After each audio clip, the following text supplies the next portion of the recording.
January 13th, 2002. The Argentine summer burns across the Entre Ríos province. In the rural town of Crucecitas Séptimas, a family of 6 returns from a wake in the nearby town of Viale.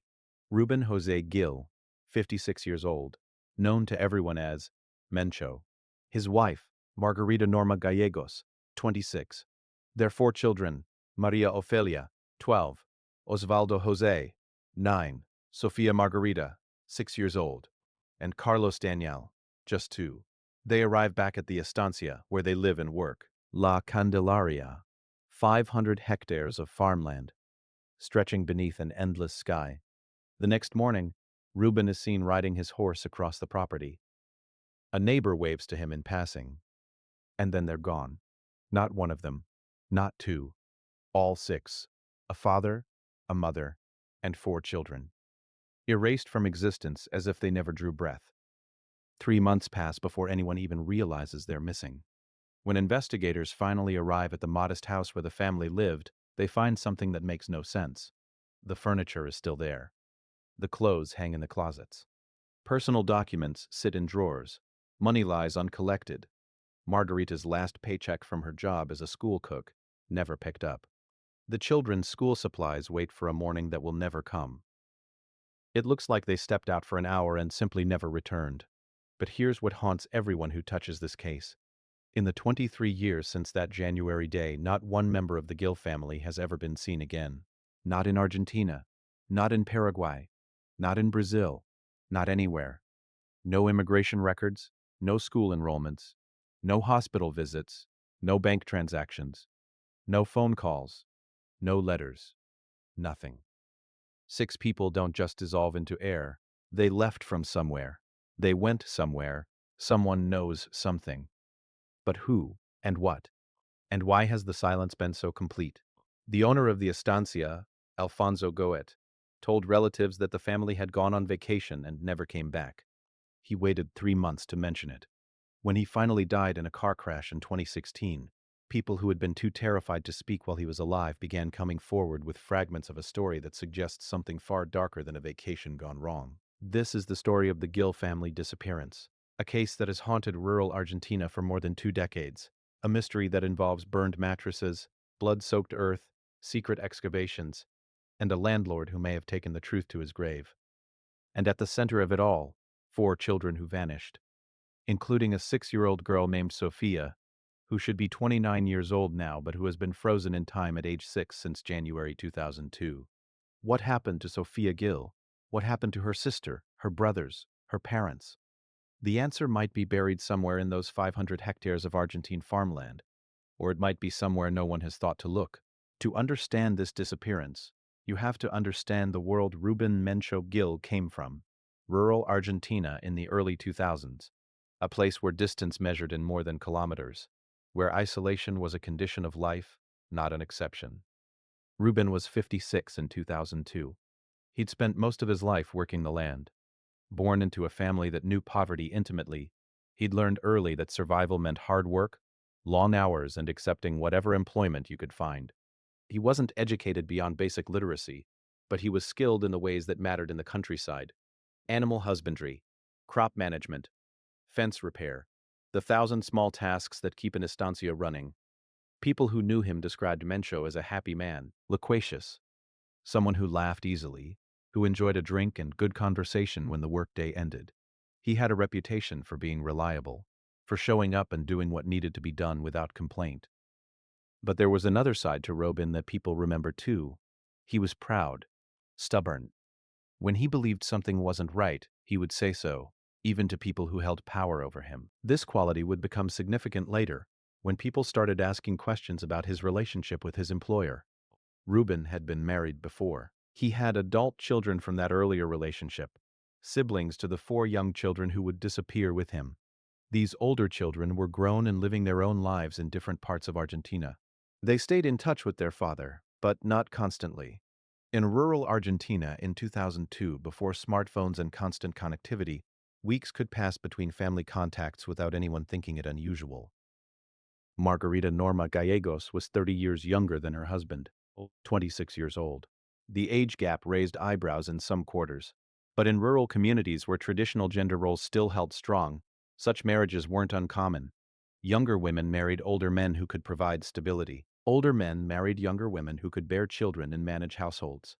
Margarita had grown up in the area. Her mother, Maria Ofelia Gallegos, lived nearby and saw her daughter regularly, though regularly in this context might mean once every few weeks. Margarita worked as a cook at a local rural school. The job wasn't formal. She wasn't on official payroll, had no employment contract, worked essentially as a volunteer receiving modest compensation. But it gave her a purpose beyond the domestic sphere, a connection to the community. Those who knew her described Margarita as a quiet woman, devoted to her children, practical and hardworking. She wasn't someone who drew attention to herself. In a society where women, particularly in rural areas, were expected to operate in the background, Margarita fit the pattern. The children were Maria Ofelia, Osvaldo José, Sofía Margarita, and Carlos Daniel, 12, 9, 6, and 2 years old respectively. Maria Ofelia, the eldest, was on the cusp of adolescence, old enough to help significantly with household tasks and the care of her younger siblings. In rural Argentina, 12-year-old girls often functioned as junior mothers, learning the skills they'd need when they had families of their own. Osvaldo José, at 9, was entering the age where boys began working alongside their fathers, learning the practical skills of rural labor. He attended the local school but would have spent his afternoons and weekends helping with chores, learning to ride, to handle tools, to contribute to the family's survival. Sofía Margarita, 6 years old. The age where children are purely themselves, before the world reshapes them. The age of curiosity and trust and incomprehension of danger. She would have been in her first years of formal schooling, learning to read and write, still young enough that play mattered more than work. And Carlos Daniel, 2 years old, barely past infancy, at an age where every day brings new words, new skills, new understanding, still utterly dependent on his mother for care. 4 children, 4 whole lives ahead of them, 4 futures that were erased in a single day or night. The family lived together in a small house on the grounds of La Candelaria estancia. The accommodation was basic, typical housing for rural laborers. A few rooms, simple furnishings, no luxuries. But it was theirs, a space where they functioned as a family unit. By all accounts, despite the economic precarity of their situation, the Gills were not an unhappy family. Rubén was described as devoted to his children. Margarita managed the household competently. The children attended school, played, grew. There were no reports of dysfunction, of abuse, of the kind of family breakdown that might foreshadow tragedy. This is important, because one of the theories that would later emerge was that Rubén, facing some overwhelming crisis, had killed his family and then himself. But there's no evidence of the kind of desperation that usually precedes such acts. No financial collapse, no terminal illness, no betrayal or scandal that might have seemed inescapable. The Gills were poor, yes. Their lives were constrained by limited opportunities, yes. But they weren't uniquely desperate. They were managing, surviving, getting by. Until they weren't. Entre Ríos Province in the early 2000s, a landscape of endless sky and rolling farmland, rivers and estancias, small towns connected by long stretches of rural road. The province sits in northeastern Argentina, bordered by Uruguay to the east and the Paraná and Uruguay rivers. Its name, which means between rivers, describes its essential geography. This was agricultural country, cattle ranching, crop cultivation, the slow rhythm of rural life. The population was sparse, concentrated in small towns separated by vast stretches of countryside. Paraná, the provincial capital, had about 250,000 people, but most communities were far smaller. Viale, where the Gills went on January 12th, had perhaps a few thousand residents. Crucecitas Séptimas, where they lived, was barely a town at all, more a scattering of ranches and farms with a name on a map.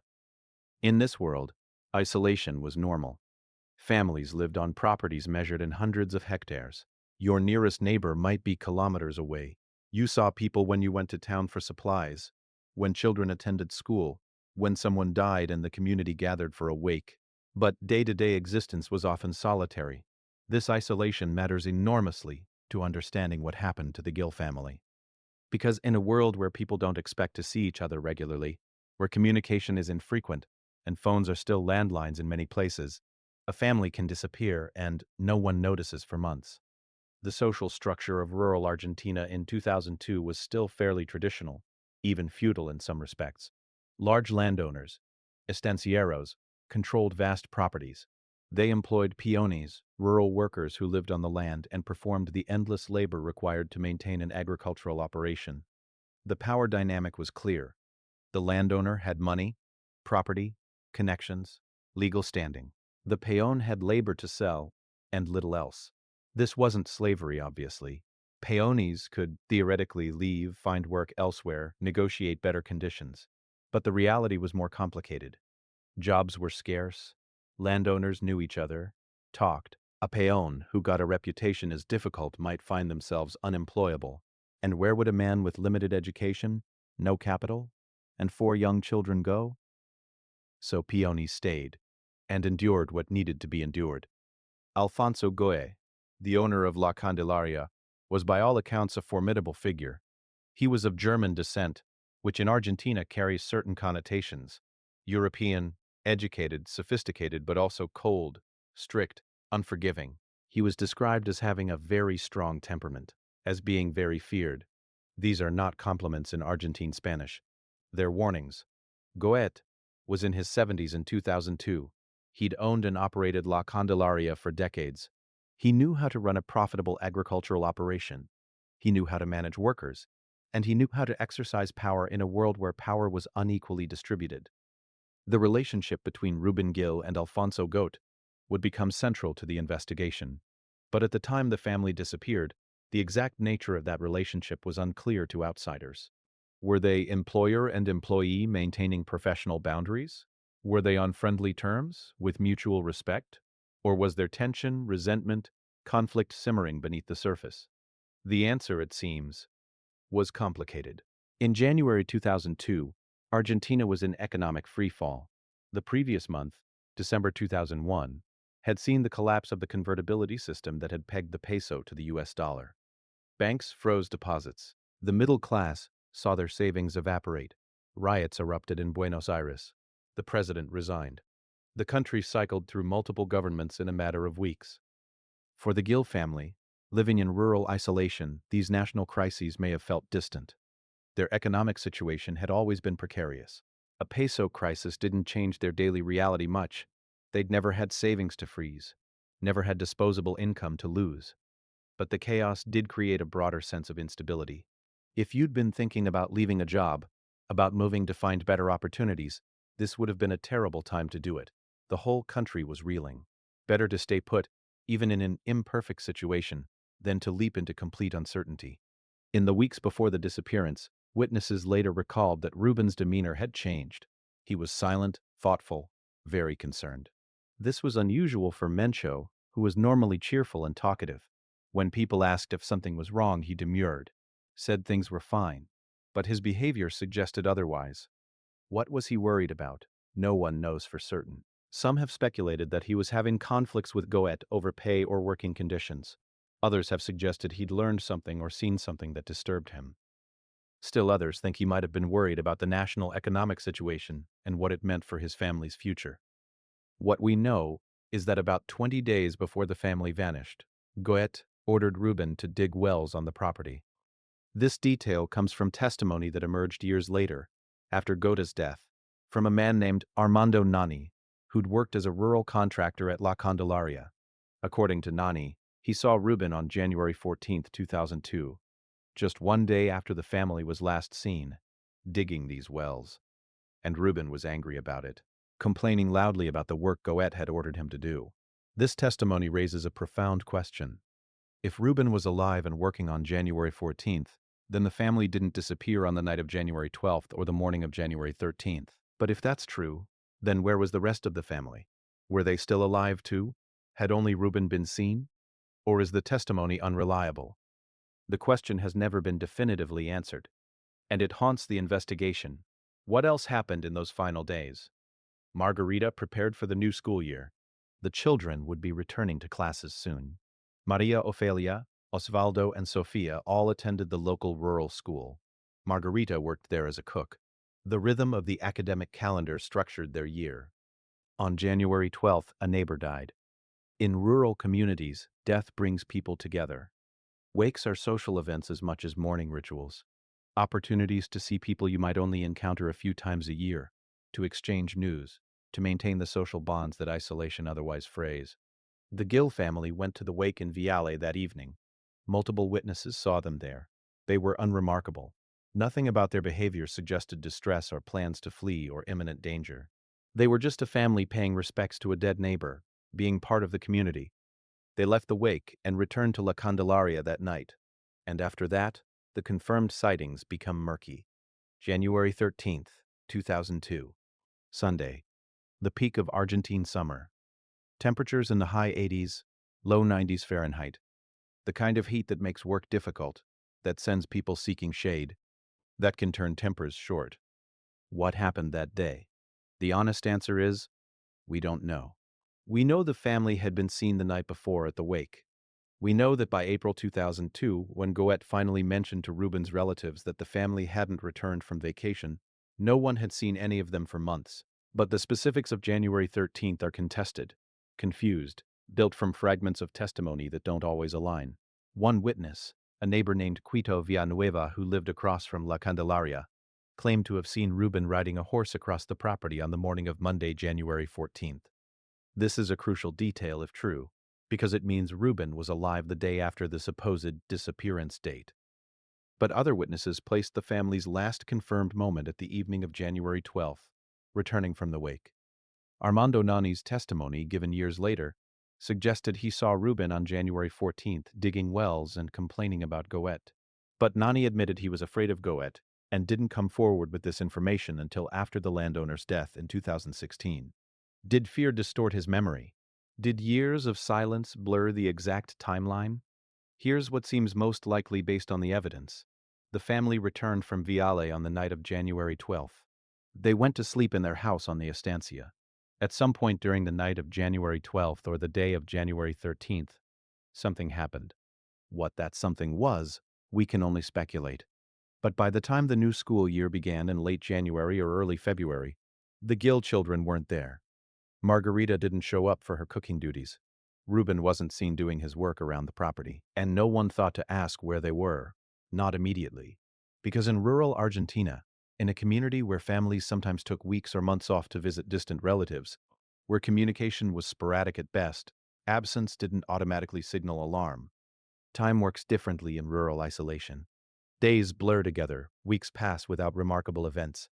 You assume people are where they should be until you have a specific reason to think otherwise.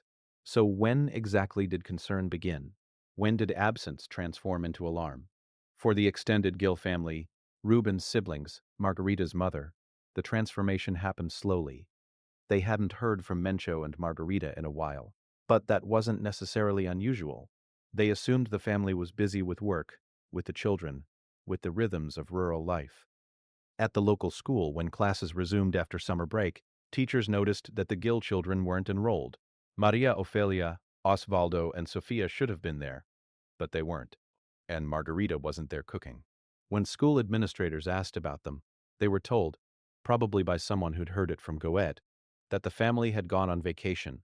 That explanation was accepted.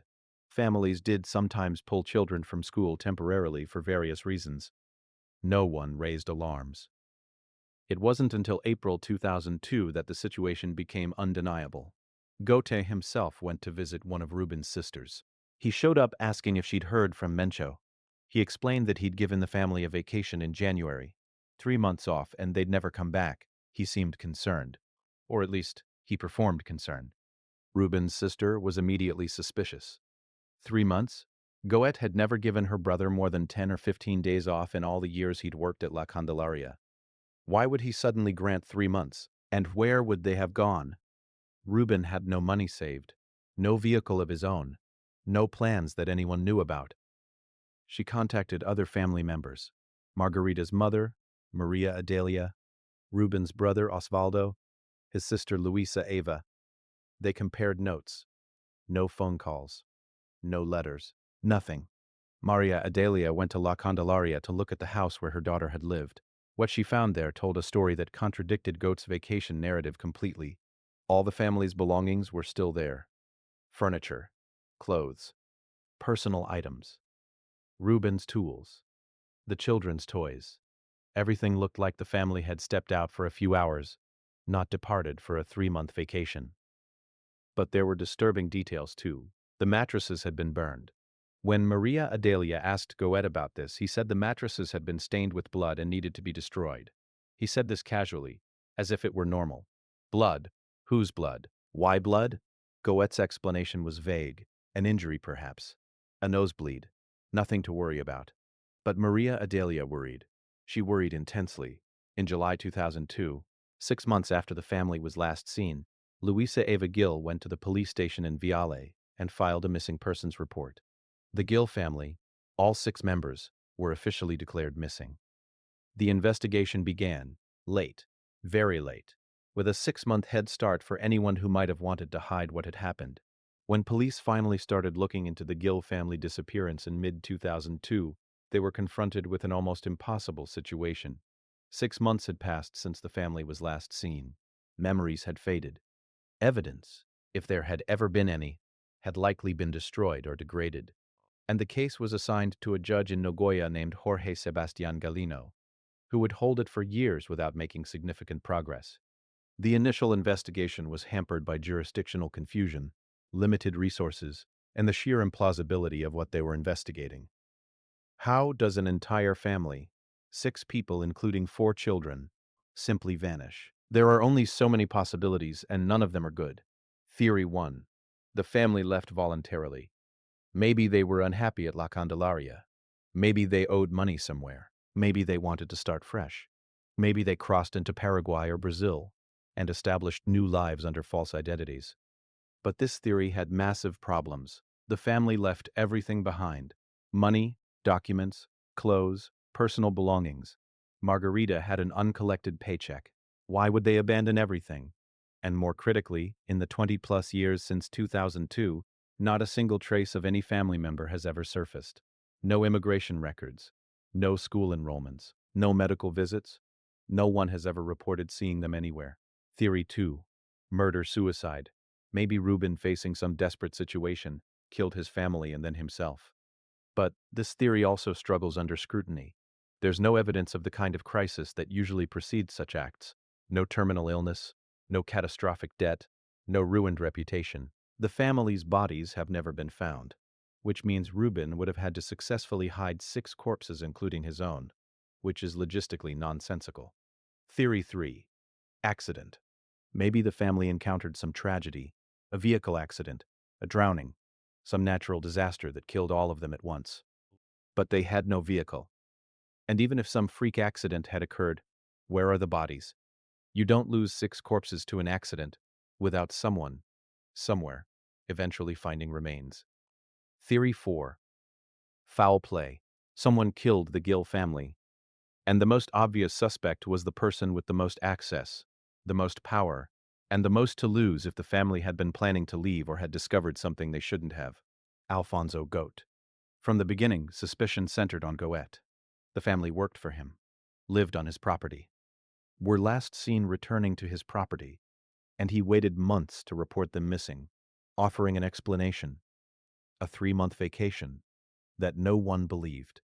Then there were the specific details that emerged as investigators dug deeper: the burned mattresses, the blood, the fact that when Goethe gave the family vacation time, he apparently didn't pay them their final wages, the fact that he seemed to know more than he was saying but refused to provide clear answers.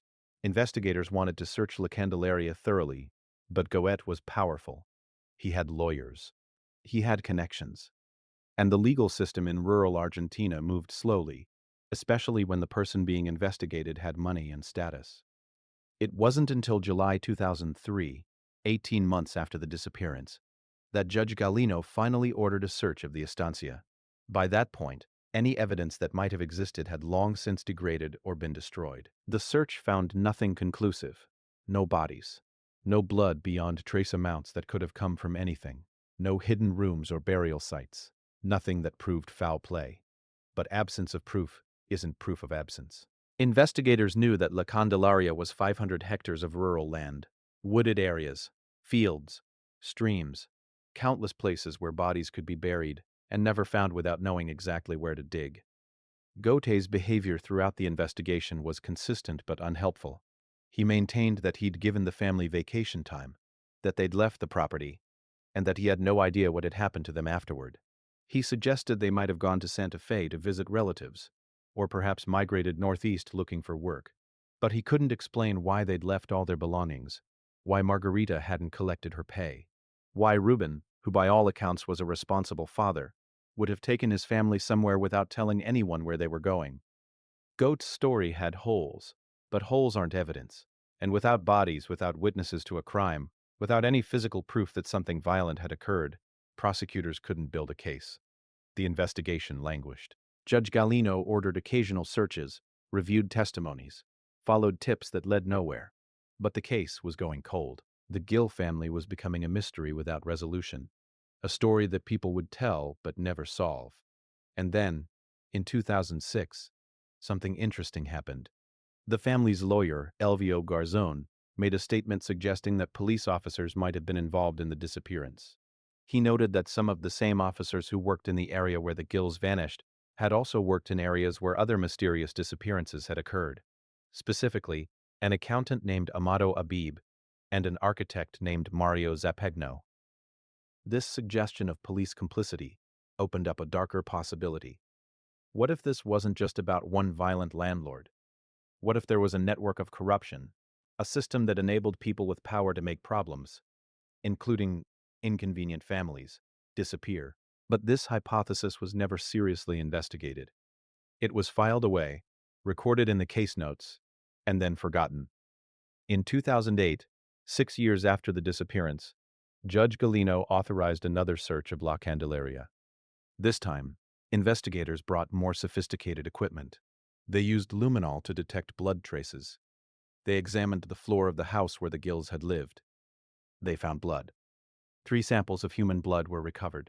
But forensic testing revealed that none of the samples matched the Gill family's genetic markers, or at least, the genetic markers of Rubén's known relatives, which were used as proxies since the Gills themselves were unavailable for comparison.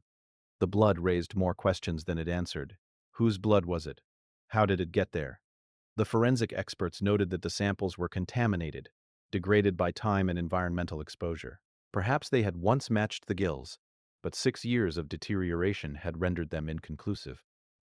Or perhaps the blood belonged to someone else entirely. Perhaps there had been other crimes, other victims, other stories buried at La Candelaria.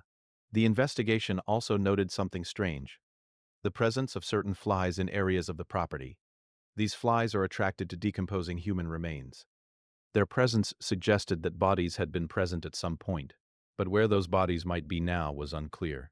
Rubén's brother Osvaldo and Margarita's mother, María Ofelia, pushed investigators to examine the basement of the main house on the estancia. They claimed that Goethe had covered over the original basement and built a new floor on top of it. They believed the family might be buried there. But getting permission to essentially tear apart Goethe's house was legally complicated. Goethe was still alive, still the property owner, still protected by the presumption that you can't just destroy someone's property on a hunch. The request was denied. Meanwhile, a psychological autopsy was conducted on the Gill family, a forensic technique where psychologists analyze a person's mental state, relationships, and behavior patterns to determine whether they might have been suicidal or likely to disappear voluntarily. The conclusion was clear. The Gill family had no psychological or religious motives that would lead them to sever ties with loved ones.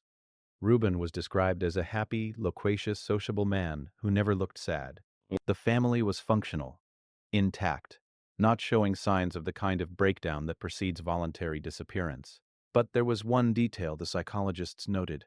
In the days immediately before the disappearance, witnesses had reported that Rubén seemed silent, thoughtful, and very concerned.